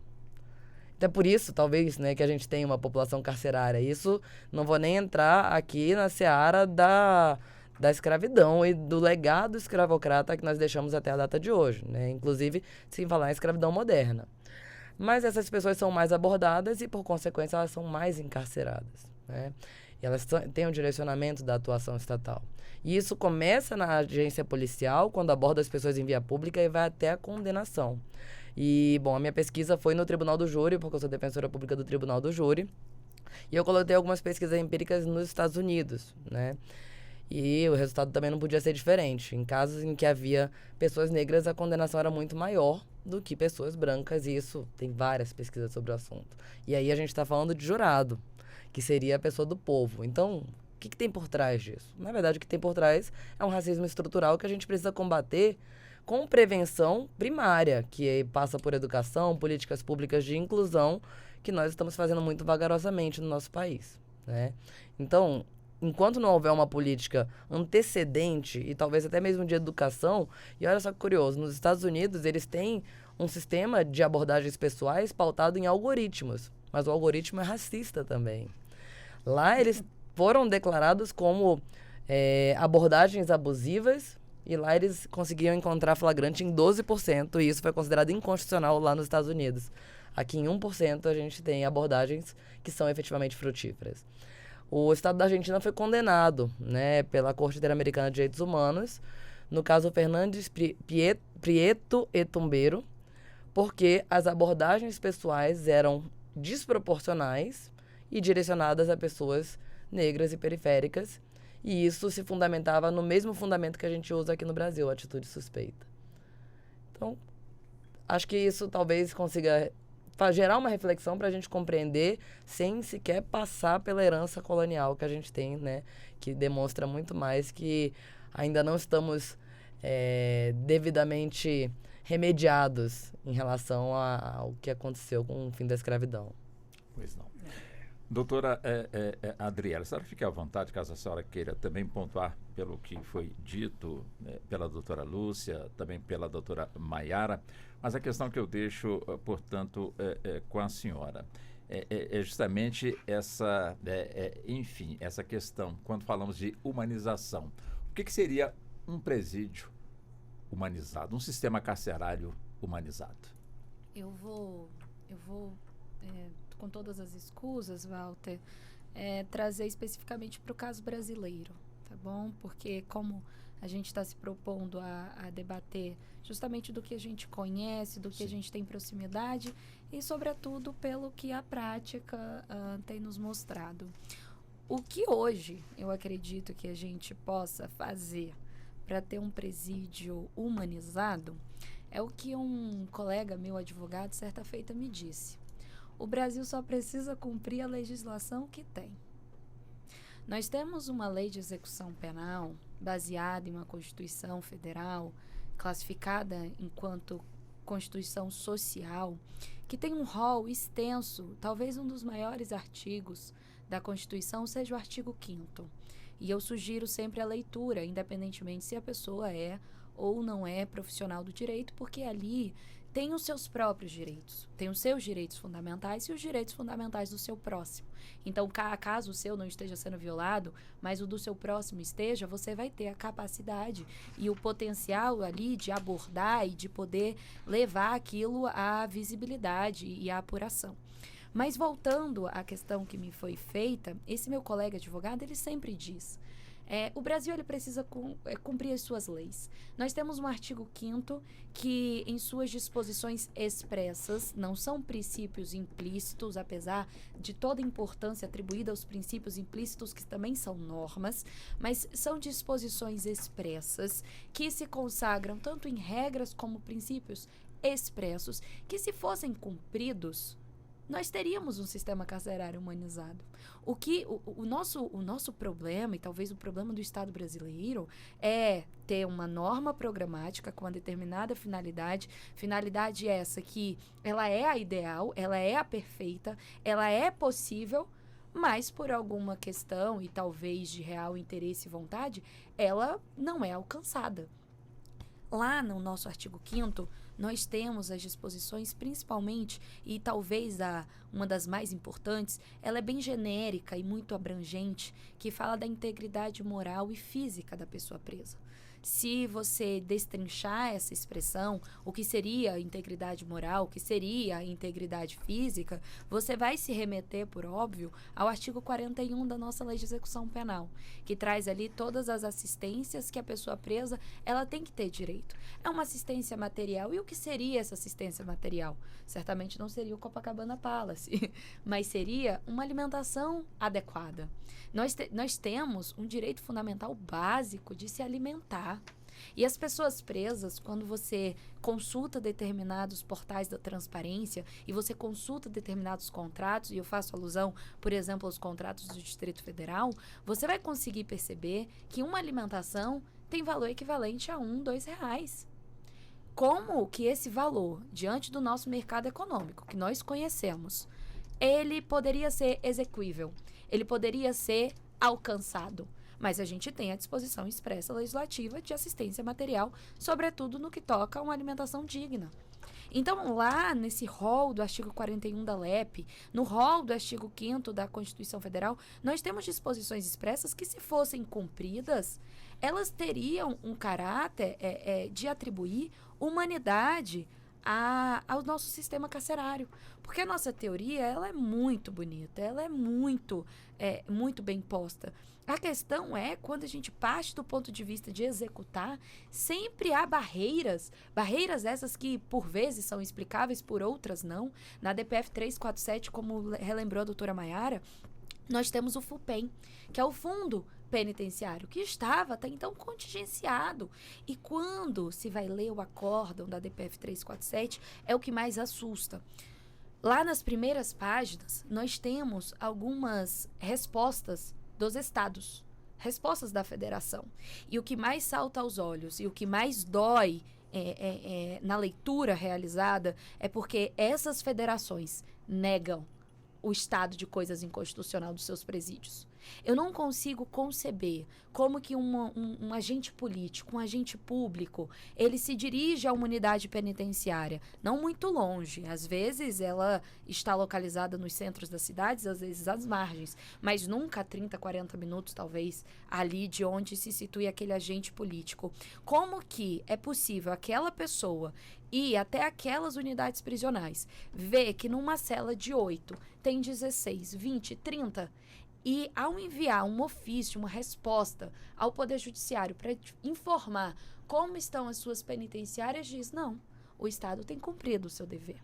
Eu não consigo conceber que essa negativa estatal, e aí eu faço remissão aos estados federados, às unidades federativas que nós temos, não tem como essas pessoas fornecerem esses dados acompanhado de uma negativa que não se sustenta.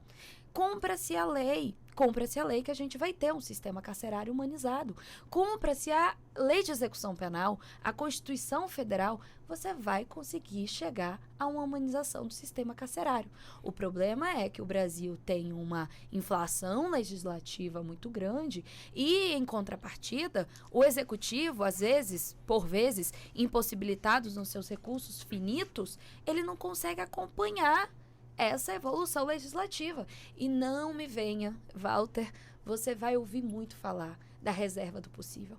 Eu não posso assumir que o Estado, sob o fundamento de que ele faz o que ele pode, porque ele está perante uma reserva finita, que ele viole os direitos fundamentais de grupos, tais como os grupos da população carcerária, tais como grupos tão vulneráveis e estigmatizados. Então, talvez, acredito eu, que tenha dado essa volta inteira para abordar a questão da humanização. O que se fazer?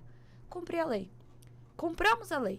Vamos adiante. Vamos tirar do papel e colocar na prática. A gente vai conseguir ter um sistema humanizado. Vamos cumprir com alimentação, com direito à alimentação adequada. Façamos contratos licitatórios exequíveis, com valores exequíveis. Façamos UPAs, demos concretude ao sistema de saúde, que façamos os atendimentos, que não ignoremos os gritos de socorro, porque se é pessoa presa, tem que passar por aquilo. Não. Ouçamos aquelas pessoas. E cumpramos a lei. Porque se nós dermos cumprimento à lei, eu acredito que talvez, o nosso primeiro passo para a gente conseguir essa humanização. Se me permite um comentário, Walter, aproveitando essa temática? Pois não, doutora Mayara. Essa inércia do poder público, que claramente é uma inércia injustificada, que leva o Brasil a ser responsabilizado internacionalmente. E nós tivemos recentemente a Corte Interamericana de Direitos Humanos tratando do presídio Instituto Penal Plácido de Sá Carvalho, no Rio de Janeiro, que foi um dos presídios que foi considerado um estado extremamente degradante, e eles que talvez não vão para o norte do país, né? Porque aí vão ficar talvez mais assustados. Mas ali as situações foram consideradas tão degradantes que primeiro a corte veio e emitiu uma recomendação de melhorias. A corte retornou e nada praticamente havia sido feito, mesmo após uma notificação de ordem internacional de um compromisso assumido pelo Estado brasileiro. Então, o judiciário teve que intervir melhorando as condições? Não, continuam degradantes. Mas agora as penas são contadas em dobro. Então, a pessoa que passa um dia é como se tivesse passado 2. É uma solução paliativa para a ineficácia do aparelho estatal. Percebam? E será que é isso que talvez a população que clama por um sistema penal deseja? Que as pessoas cumpram metade das suas penas porque o Estado não consegue aplicar o direito penal? Bom, a quem atende essa situação degradante dos presídios?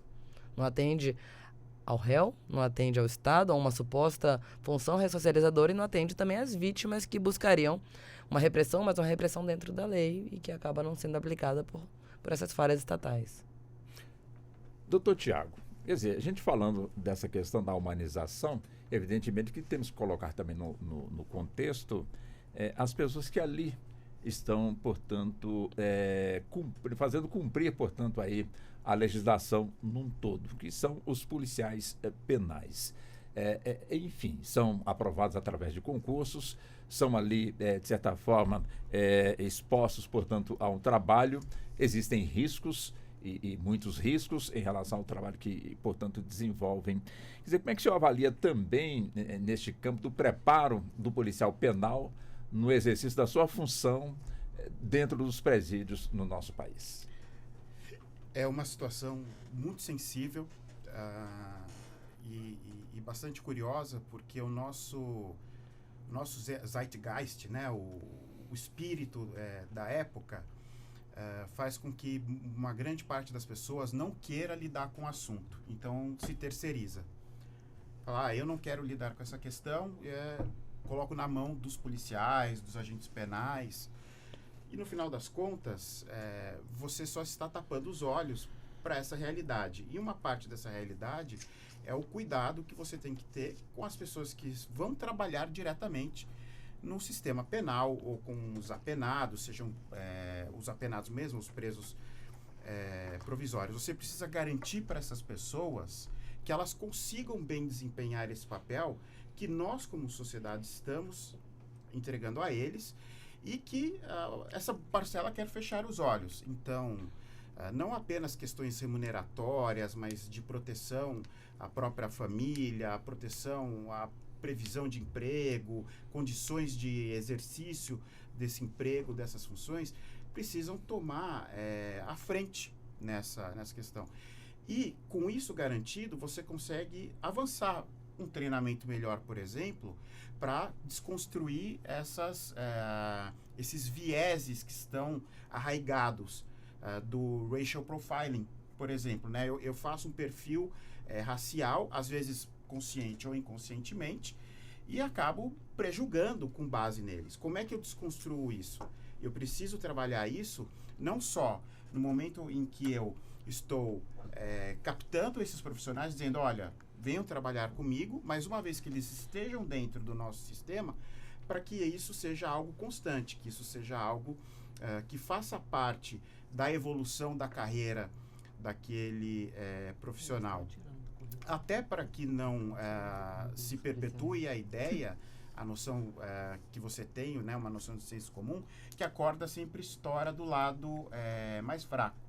Houve uma fuga, houve algum problema. A culpa é sempre daquele que está na linha de frente.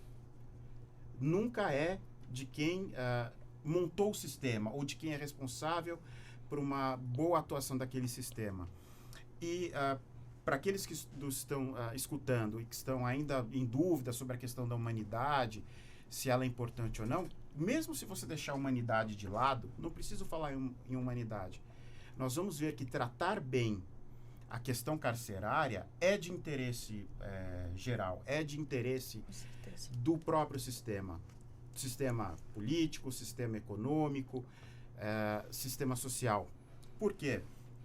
Porque se eu tenho um sistema que funcione bem, que consiga tratar com aquelas pessoas, que não retroalimente a manutenção daquela pessoa na criminalidade, isso vai se reverter em meu favor. A questão que a doutora Adriele estava colocando, por exemplo, da alimentação. De novo, vou usar a análise econômica para essa questão. Se o Estado não provê uma alimentação decente, uma alimentação humana, uma alimentação digna, eu abro espaço para que alguém a ocupe. Quem vai ocupar? A própria criminalidade, a própria organização criminosa, que vai passar a competir com o Estado naquele espaço. Eu estou fortalecendo a atividade criminosa nesse momento.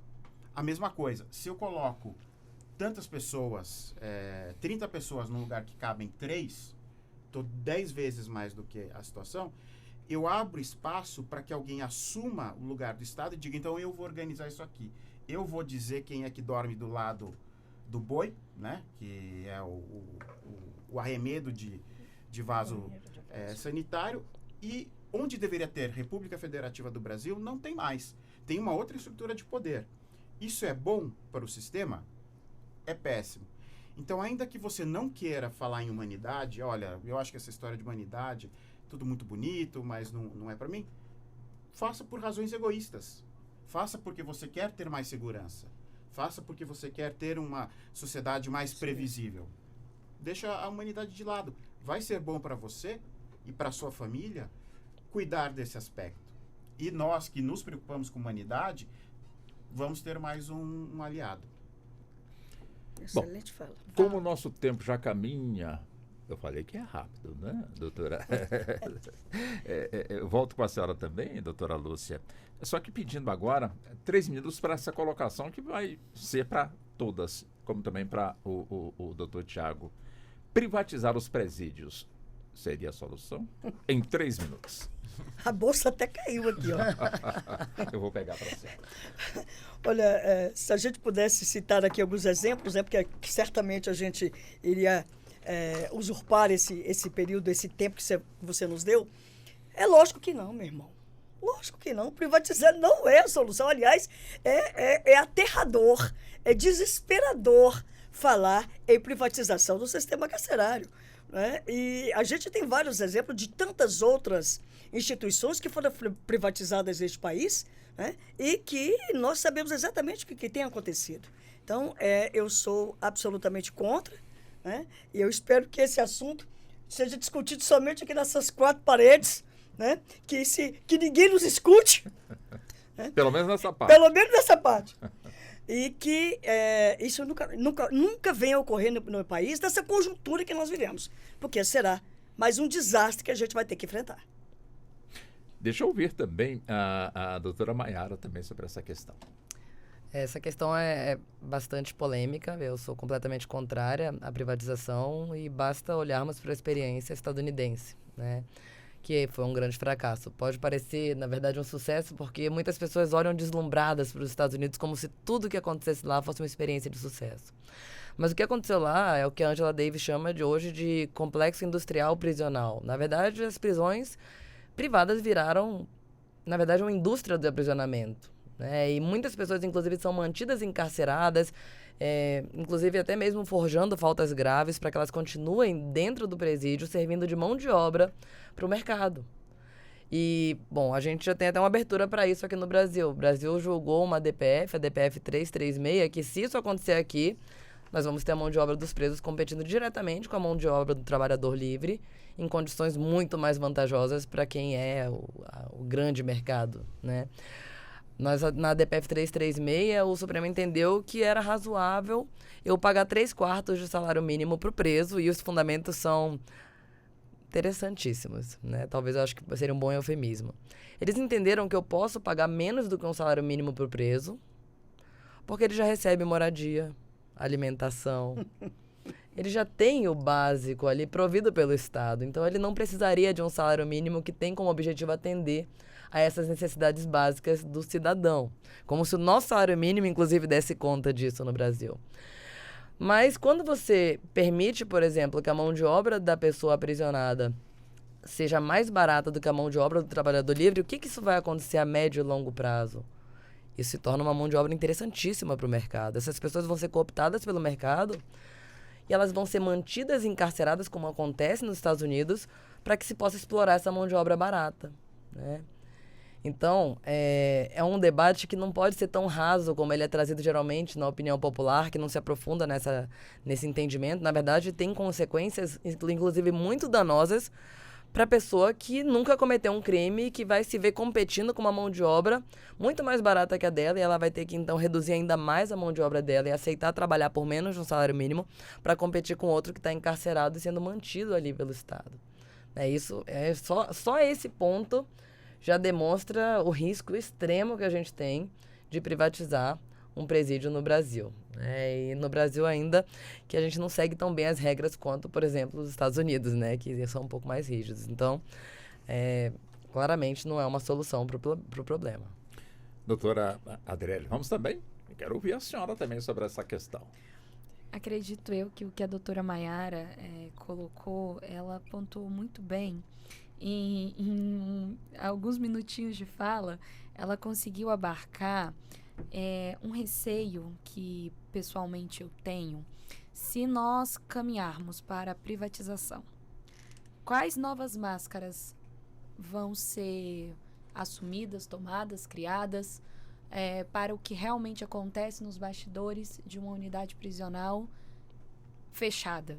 E quando eu digo fechada, é porque nós temos regras de entrada. Para o público, não é um local acessível, a não ser que passe mediante um cadastro, ou seja, um profissional do direito.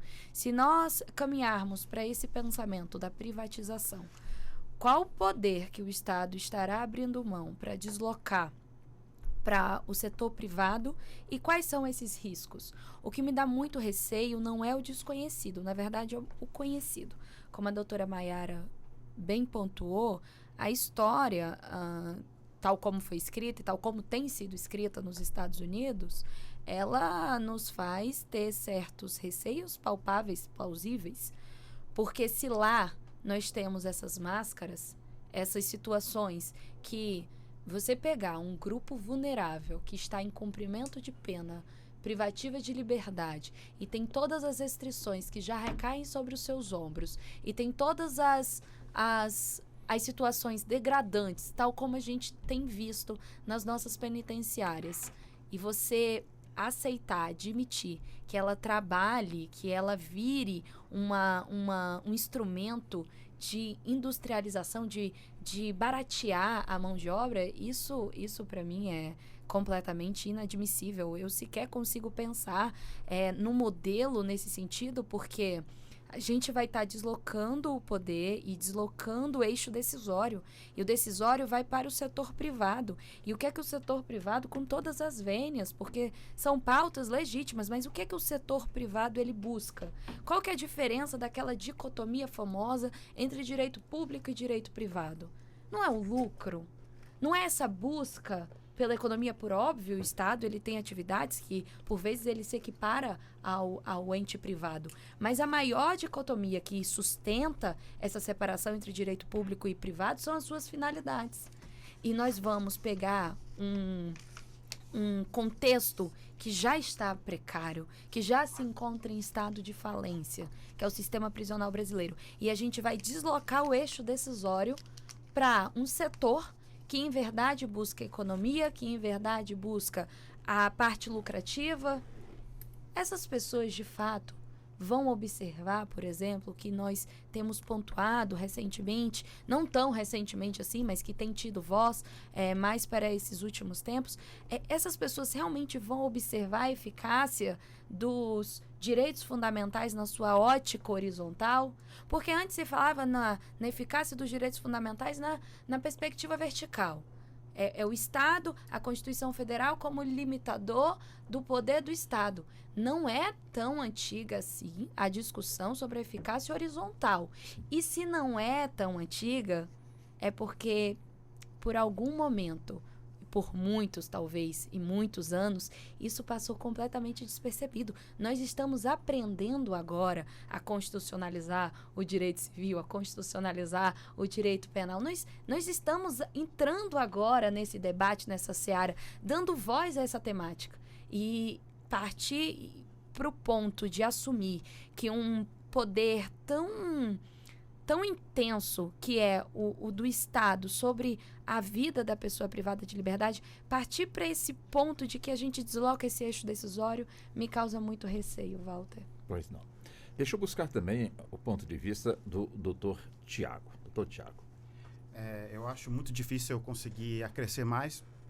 Que a doutora Lúcia, a doutora Maiara, a doutora Adriele colocaram, elas abordaram nuances diferentes, né? Tanto a questão, até que eu traria de novo para a ideia da análise econômica, se eu crio um sistema privado de encarceramento de pessoas, eu vou criar um estímulo para transferir empregos. Então, de novo, você não precisa nem discutir humanidade se você não quiser. Se quiser manter o gene egoísta funcionando, vai falar, olha, você vai fazer com que o sistema econômico rua, que ele não funcione corretamente. Vou trazer para o lado humano, como a doutora Adriele, a doutora Lúcia bem colocaram, existem certos direitos, existem certas questões que precisam ser tratadas pelo Estado. A área privada tem seu espaço de atuação, tem um espaço, inclusive, muito grande, nós vamos ver lá, a partir do artigo 170 da Constituição, tem um espaço que não é para ser preenchido pelo Estado. Agora, cuidado com os presos, cuidado com aqueles que estão custodiados temporariamente, é uma atividade eminentemente estatal, de racionalidade pública, de racionalidade que transcende certos interesses localizados. Então, só enaltecendo e ressaltando já o que as colegas colocaram, com certeza seria um desastre. Eu queria só complementar o que foi dito pela doutora Adriele, na verdade reforçar, né? Porque quando o Estado assume esse papel, ele inclusive se torna responsável pela tutela desse preso, né? E como ficaria essa responsabilidade penal pelos crimes praticados dentro do sistema penitenciário, caso transferíssemos isso para a iniciativa privada? E as mortes de detentos dentro do presídio, que hoje são responsabilidade do Estado? E o Estado assume responsabilidade penal integral pelas mortes. Então, como é que ficaria isso com a transferência para o sistema privado? Pois bem, nós já caminhamos agora para o encerramento, doutora Lúcia. Eu já começo com a senhora. para as considerações finais. Pelo que eu estou calculando ali do nosso tempo, eu acho que eu vou conceder para a senhora, como também para os demais convidados e convidadas, 1 minuto e 15 segundos. Adoro! Não, mas você me enganou. Você me falou que era 3 minutos. Não, vocês já foram agora, Eu não. acho que eu cumpri. Né? Mas meus companheiros foram além. Eu falei, gente, Então pelo tá 1 amor de minuto Deus. e 30 segundos para a senhora para companheiro, compensar. 30 segundos. Companheiro, meu Deus. Walter, eu quero te agradecer. Quero agradecer aqui a companhia dos minhas amigas e meu amigo Tiago e dizer a vocês da minha satisfação em poder discutir esse tema que, volto a dizer, que é um tema completamente invisibilizado em todas as esferas de discussão deste país. E é necessário, sim, que a gente traga esse assunto à baila, é necessário, sim, que a gente discuta todas essas mazelas que o sistema carcerário tem, não é? E que é imputado a ele, não é? Então, que nós possamos discutir mais sobre isso e, sobretudo, chamar a responsabilidade de quem de direito. Né? Que o Estado possa oportunizar e dar direito a quem tem direito, né? Que as penas sejam cumpridas e que todas elas sejam cumpridas com dignidade. Dignidade para os presos, os detentos, as detentas, para todo o sistema carcerário, dignidade para as vítimas, né? E dignidade para a família de quem praticou esse crime. Então, é todo um contexto que deve ser, sim, olhado e contemplado por toda a legislação que já existe, como bem colocado a Adriele, que já existe, mas que ela seja cumprida. E seja cumprida com plenitude. E seja cumprida com respeito para todas e todos. Muito obrigada. Obrigada, senhora. Deixa eu também 1 minuto e 20 segundos. Aliás, para a senhora, 1 minuto e 15 segundos. Doutora Maiara, para as considerações finais, por favor. Queria agradecer muito, Walter. Vou cumprir meu 1 minuto e 15 segundos. Agradecer muito pelo convite e fiquei muito satisfeita de participar de um debate com pessoas tão preparadas, um debate tão rico. E espero que passemos do debate, né? Porque a questão penitenciária é um problema antigo. Nós começamos a tratar mais intensamente dela em 2015, mas recentemente o Supremo Tribunal Federal determinou a apreciação para ver se de fato a DPF estava sendo cumprida e me parece que não está sendo cumprida. Então, voltamos ao debate, né? Precisamos colocar em prática essas questões trazidas na discussão. Então, deixo aqui, na verdade, como um encerramento, um apelo, né, para que quem realmente de direito promova as mudanças necessárias e que essas mudanças elas vão refletir positivamente em toda a sociedade, não só em quem está encarcerado. Perfeito. Bom, vamos também, doutora Adriele, com 1 minuto e 15 segundos para as considerações dessa finais. vez, Walter, doutora Lúcia, para essa ressalva. Primeiramente, eu gostaria de agradecer. Primeiramente, não, que 2 grandes mulheres e profissionais já me antecederam agradecendo. Eu só estou, na verdade, reforçando o agradecimento ao Dr. Tiago, Walter, toda a equipe, na verdade, responsável por esse quadro, por esse debate. Se aqui estamos é porque tem toda uma conjuntura por trás e a esses eu também estendo os meus agradecimentos. Faço esse apelo, esse reforço de apelo, tal como colocado pela doutora Maiara, de que voltemos os nossos olhos para o sistema penitenciário. O sistema penitenciário, ele faz parte da sociedade e a gente não pode admitir que o Estado, sob a pretensão justificativa de combater o ilícito, pratique ilícitos ainda mais graves. Isso é inaceitável. Nós temos uma máquina estatal competente, possível, que tem capacidade e tem plena consciência de que precisa agir. Nós precisamos, em verdade, abrir os nossos olhos e colocar isso em prática. Não atribuir a um único poder, mas aos 3 poderes. Porque se isso é uma atividade estatal, tanto o Poder Legislativo, Executivo e Judiciário devem chamar para si, e aí eu repito as palavras da doutora Lúcia, a responsabilidade. O ônus de prender e de aplicar o seu poder punitivo traz também sobre si o dever de resguardar os direitos fundamentais. Então, é um apelo que eu faço para que esse debate possa, sim, alcançar mais e mais ouvidos, que ele possa, sim, alcançar outras mesas, para que ele possa ser, de fato, colocado em prática. Perfeito. Vamos também, doutor Tiago, para 1 minuto e 15 segundos para as considerações finais? Eu vou aproveitar a abertura, para agradecer a oportunidade de partilhar desses conhecimentos e dessa evolução com as colegas, e agradecer o convite. Qualquer coisa que eu dissesse a mais seria repetição do que foi muito bem dito. Então, encerro aqui. Então tá bem, eu agradeço muito ao senhor pela gentileza de ter atendido ao convite da Rádio Justiça, de estar aqui conosco nos estúdios da emissora para esse debate tão importante. Muito obrigado, viu, doutor Tiago? Boa tarde para o senhor.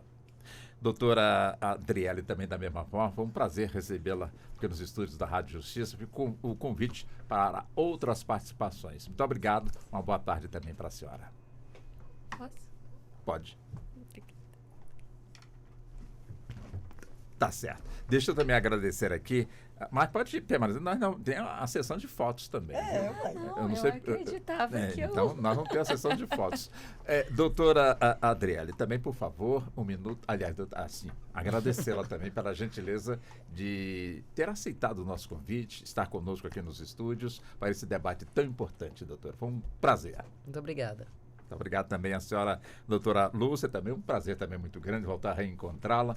A senhora é sempre muito bem-vinda, como as demais. Obrigada. Muito obrigado e até o nosso próximo encontro. Muito obrigada, senhora. Nós é que agradecemos. E assim chegamos ao fim da edição de hoje do nosso programa, que hoje contou com as participações da doutora Adriele Brenda Macedo Maturino, advogada criminalista, doutora Maiara Lima Tachi, acertei? Isso, ela que é defensora pública e mestre em criminologia, doutora Lúcia Bessa, advogada de direitos humanos e diretora de gênero do Fórum de Mulheres do Mercosul, e também o doutor Tiago Sorrentino, ele que é professor e também pesquisador da Fundação Getúlio Vargas. Sou Walter Lima, fiz, portanto, a apresentação desse debate, a condução, na produção de Diego Veiga, trabalhos técnicos de Neto Silva e a coordenação de jornalismo de Marcela Luiza. Um excelente fim de semana, muito obrigado e até o nosso próximo encontro. Boa tarde. A Rádio Justiça apresentou Justiça na Tarde. Secretaria de Comunicação Social, Supremo Tribunal Federal.